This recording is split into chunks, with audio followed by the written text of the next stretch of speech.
होई संतगणांची, रामशिवाच्या पाय खुणांची, नरवीरांच्या समर्पणांची, महाराष्ट्राचे वैभव असे यशवंतराव चव्हाण, यशवंतराव चव्हाण. महाराष्ट्राच्या पावन मातीत यशवंतराव बळवंतराव चव्हाण यांचा जन्म तत्कालीन सातारा जिल्ह्यातील देवराष्ट्र या गावी 12 मार्च 1913 रोजी एका सामान्य कुटुंबात झाला. त्यांच्या आईचे नाव विठामाता, साक्षात विठ्ठल माऊलींचा अवतार, व वडिलांचे नाव बळवंत. लहान असणाऱ्या यशवंताला 12 हत्तीचे बळ देणारे वडील संत तुकाराम महाराजांच्या अभंगाप्रमाणे शुद्ध बीजापोटी फळे रसाळ व मोठी, मुखी अमृताची बाणी, देह देवाची करणी, देह देवाची करणी. अगदी देवाचा देह घेऊनच यशवंतरावांचा जन्म समाजाच्या कल्याणासाठी झाला. आई वडिलांनी यशवंतरावांच्या सर्वांगीण विकासासाठी लक्ष दिले. मुलाचे पाय पाण्यात दिसतात त्याप्रमाणे यशवंतरावांच्या अंगी असणाऱ्या गुणांची चाहूल आई वडिलांना लागली. त्यांनी आपल्या शिक्षणासाठी आपली कंबर कसली. इंग्रज राजवट असताना सुद्धा त्यांना उच्च प्रतीचे शिक्षण मिळावे म्हणून कराड शहरातील टिळक हायस्कूल येथे त्यांना शाळेत पाठवले. त्यांच्या बालपणीचा एक प्रसंग. नेहमीप्रमाणे शाळा सुरू होती. त्यांचे शिक्षक श्री शेनेलीकर त्यांच्यावर पाठ घेत होते. श्री शेनेलीकर हे अत्यंत वक्तशीर, टापटीप, नवलौकिक असणारे शिक्षक. त्यांनी वर्गातील प्रत्येक मुलाला विचारले, तुम्हाला प्रत्येकाला काय व्हायचे आहे ते तुम्ही एका कागदावर लिहा. प्रत्येक विद्यार्थ्याने आपल्या पुढे आदर्श असणारे एका थोर पुरुषाचे नाव लिहिले.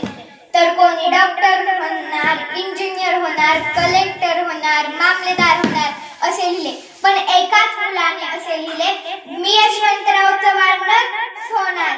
इतका मोठा बलाढ्य आत्मविश्वास त्यांना लहानपणी होता. मृत्युंजय कादंबरीकार यांच्या भाषेत सांगायचे झाले तर यशवंतरावांचे बालपण म्हणजे मुक्त आणि अनिर्बंध कोलपणांची घोडे जोडलेला एक रथच.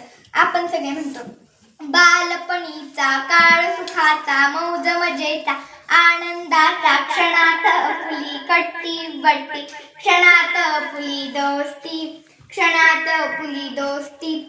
पण यशवंतरावांचे बालपण खूप खडतर गेले. यशवंतरावांच्या घरची परिस्थिती खूप बिकट होती. बळवंतरावांना बेलिकची नोकरी होती, पगार खूप जेमतेम होता. पण मुलांनी शिकावे, मोठे व्हावे अशी त्यांची धर्म. पण त्याने या कुटुंबाची तत्व परीक्षा घ्यायची ठरवली. 1917 साली महाभयंकर अशी प्लेगची साथ आली आणि याच प्लेगने बळवंतरावांचा बळी घेतला. यशवंतराव आणि त्यांची भावंडे पितृप्रेमाला वंचित झाली. पण साध्वी विठाबाईने धीर सोडला नाही. मातेबरोबर पित्याचीही जबाबदारी त्यांनी स्वीकारली. दिवसभर मोलमजुरी करून त्या आपल्या मुलांना शिकवू लागल्या. हे राष्ट्र विक्रमाचे, हे राष्ट्र शांततेचे, सत्यार्थ झुंज घ्यावी या जागत्या प्रतेचे, येथे शिव प्रतापी नरसिंह योग्यतेचे, नरसिंह योग्यतेचे. ते दिवस स्वातंत्र्याचे होते. इंग्रजांची राजवट संपूर्ण भारतभर होती. लोकमान्य टिळकांनंतर स्वातंत्र्य चळवळीचे नेतृत्व महात्मा गांधी यांच्याकडे आले. सारा भारत देश गांधीजींच्या विचाराने कृतिशील बनला होता. यशवंतराव शिक्षणाबरोबर स्वातंत्र्य चळवळीकडे आकर्षित झाले. यशवंतरावांवर लहानपणापासूनच मानवेंद्र रॉय तसेच स्वातंत्र्यवीर सावरकर यांचा प्रभाव होता. एवढेच नव्हे तर ते रत्नागिरीला जाऊन सावरकरांना भेटले सुद्धा.